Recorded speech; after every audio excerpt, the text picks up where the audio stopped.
తనకు కాబోయే కోడలతో ఇడుపులపై వెళ్ళినటువంటి వైఎస్ షర్మిల అక్కడ కీలక ప్రకటన చేశారు. వైఎస్ఆర్టీపీని కాంగ్రెస్ పార్టీలో విలీనం చేయబోతున్నానని, 4వ తేదీన నేను ఢిల్లీ వెళ్ళబోతున్నాను. ఏఐసిసి ప్రధాన కార్యదర్శిగా అలాగే ఏపీపీసీసీ ప్రెసిడెంట్గా నాకు ఆఫర్ చేశారు. కానీ ఆ ఆఫర్ మీద నేను ఇప్పటివరకు ఎటువంటి నిర్ణయం తీసుకోలేదంటూ కూడా ఆవిడ సంచలన ప్రకటన చేసిన నేపథ్యంలో ఈ అంశానికి సంబంధించి మనతో మాట్లాడేందుకు ప్రముఖ సీనియర్ జర్నలిస్ట్ దుర్గాకుమార్ గారు మనతో ఉన్నారు. ఆయనతో మాట్లాడదాం. సార్ నమస్తే అండి. నమస్కారం కృష్ణ గారు, మన వీక్షకులు కూడా నమస్తే. సార్, తన కాబోయే కోడలతో ఇడుపులపై వెళ్ళిన షర్మిల గారు ఒక కీలక ప్రకటన అయితే చేశారు. వైఎస్ఆర్టీపీని కాంగ్రెస్ పార్టీలో విలీనం చేయబోతున్నట్టు, ఏఐసిసి ప్రధాన కార్యదర్శిగా అలాగే ఏపీపీసీసీ ప్రెసిడెంట్గా ఆవిడకి ఆఫర్ ఇచ్చారని, ఆ ఆఫర్ మీద ఇప్పటివరకు అయితే నిర్ణయం తీసుకోలేదు. ఢిల్లీ వెళ్ళి వచ్చిన తర్వాత నా నిర్ణయాన్ని తెలియజేస్తా అంటూ కూడా ఆవిడ ఈరోజు సంచలన ప్రకటన చేశారు. ఏంటి సార్, ఈ అంశాన్ని ఎలా చూడొచ్చు మనం? లేదండి, ఆమె ఆల్రెడీ పార్టీని విలీనం చేయడానికి ప్రకటన తెలంగాణ ఎన్నికల ముందే ఆమె ప్రకటించింది. అప్పుడు ఢిల్లీ కూడా వెళ్ళారు, చర్చలు జరిపారు. తర్వాత జరిగిన ఎన్నికల్లో కూడా ఆమె ఇక్కడ బేషరతుగా తను ఒకప్పుడు అన్ని స్థానాల్లో పోటీ చేస్తా అని కూడా ముందు అనుకుంది ఆమె తెలంగాణ ఎన్నికల్లో, అసెంబ్లీ ఎన్నికల్లో. కానీ తెలంగాణ అసెంబ్లీ ఎన్నికల్లో మా పార్టీ పోటీ చేస్తే కాంగ్రెస్ విజయావకాశాలు దెబ్బతింటాయి, అది బీఆర్ఎస్కి ప్రయోజనం చేకూరుస్తుంది, గెలుపుకి తోడ్పడుతుంది అనే ఉద్దేశం మీద తను బేషరతుగా పోటీ నుంచి విరమించుకుంది. ఇక్కడ ఇవాళ ఇంకొక మాట కూడా చెప్పింది, నేను కాంగ్రెస్కి బేషరతుగా మద్దతు ఇచ్చిన విషయాన్ని కాంగ్రెస్ గుర్తించింది. మేము కనుక పోటీ చేస్తే 35 స్థానాలు కోల్పోయేది, కేవలం 10,000 లోపు మెజార్టీతో దాదాపు 35 స్థానాలు కాంగ్రెస్ గెలిచింది. మేము కనుక పోటీ చేసి ఉంటే ఆ స్థానాలు కోల్పోతే ఇవాళ అధికారంలోకి వచ్చి ఉండేది కాదు. అధికారంలో రావటానికి వైఎస్ఆర్టీపీ కృషి కూడా ఉందనేది అధిష్టానం గుర్తించి నన్ను ఢిల్లీ రమ్మన్నారు.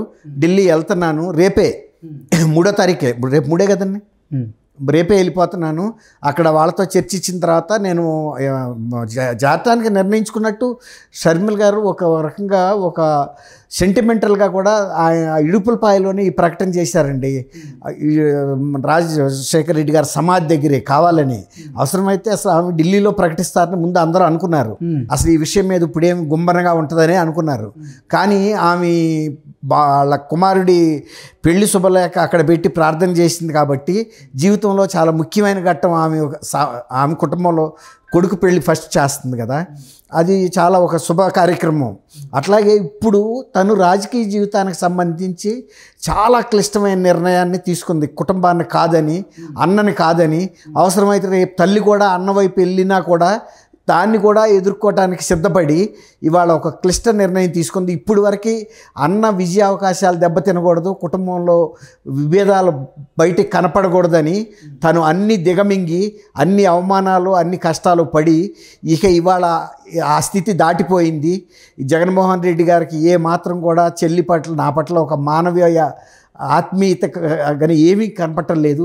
ఇక నేను ఒంటరి పోరాటం చేయక తప్పదు ఎంత కష్టమైనా అని, అది ఆయన సమాధి దగ్గరే ప్రకటించడం అనేది ఆమెకు ఒక నైతిక బలం చేకూర్చుకోవటానికి తనుగా ప్రకటించింది. నిజానికి విలేకరులు కూడా మీడియా కూడా ఈరోజు ఎక్స్పెక్ట్ చేయలే అసలు అక్కడ ఆమె ఆ ప్రకటన చేస్తుందని. కేవలం ఢిల్లీలో మాత్రమే ఖార్గే అండ్ రాహుల్ గాంధీ గారి సమక్షంలోనే చేస్తా అనుకున్నారు. అవును, కానీ ఆమె స్పష్టంగా చెప్పేసింది, ఏ మాత్రం అరమరికలు లేవు మాకు.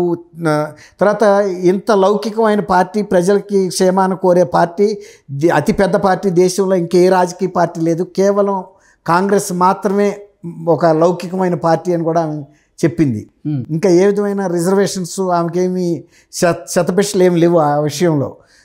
చేరిపోవటం ఖాయం, రేపే వెళ్తున్నానని చెప్పింది. రేపు అవన్నీ లాంఛనంగా జరిగే ఇవే. అక్కడ ఆల్రెడీ తెలంగాణలో నేను మద్దతు ఇచ్చాను, కాంగ్రెస్ విజయ అవకాశానికి నేను తోడ్పడిన విషయాన్ని పార్టీ గుర్తించి నన్ను గౌరవించి అభిమానించి కృతజ్ఞతగా నన్ను పిలిచారు, నాకు అదే పెద్ద విజయం అని కూడా ఆమె చెప్పింది. అధిష్టానం గుర్తించిందంటేనే, కాబట్టి అది ఒక గౌరవంగా భావిస్తున్నాను నేను.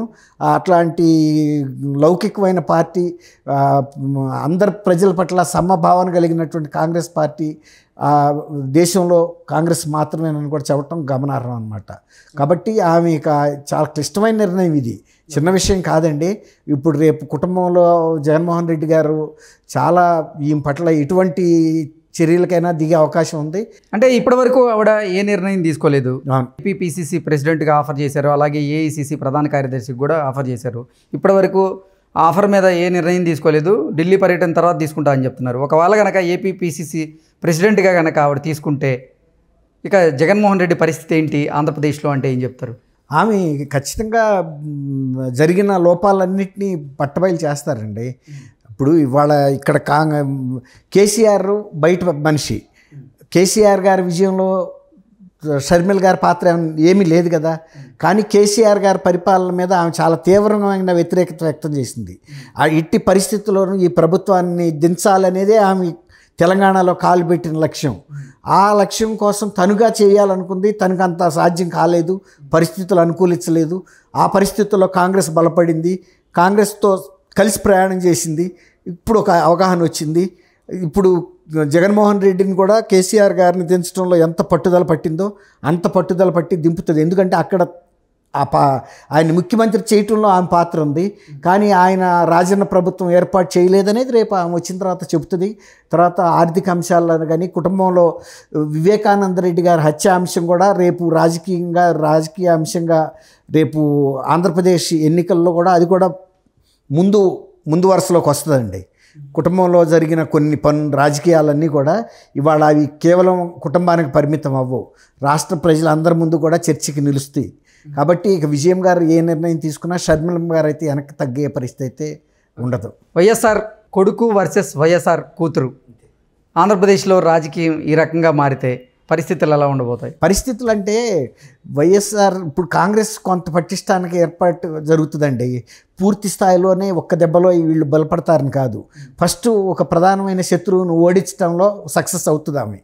తర్వాత రెండో అంశం ఏంటంటే ప్రాధాన్యత అంశం, కాంగ్రెస్కి ఒక బేస్ అంటూ ఏర్పాటు చేస్తుంది.